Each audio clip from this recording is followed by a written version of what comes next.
Hello everyone. Hope you're doing great. Today we're going to talk about procrastination. Procrastination is a challenge many face, but overcoming it is possible. Take J.K. Rowling for instance.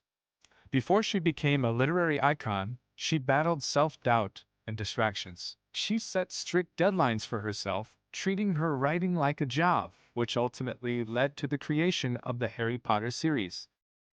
Then there's Elon Musk, who famously schedules his day in 5-minute blocks. This meticulous planning helps him stay focused and productive, allowing him to juggle multiple companies without falling behind. Consider also the late Steve Jobs, who emphasized the importance of prioritization. He often said that saying no to good ideas is essential to focus on great ones. By narrowing his focus, he was able to revolutionize technology. These examples show that by setting clear goals, managing time effectively, and prioritizing tasks, anyone can conquer procrastination. It's about creating a structure that fosters productivity and keeps distractions at bay.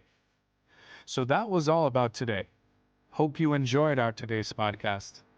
Do let us know your feedback in the comments section below. And last but not the least, do not forget to subscribe to our channel and press the bell icon for more updates.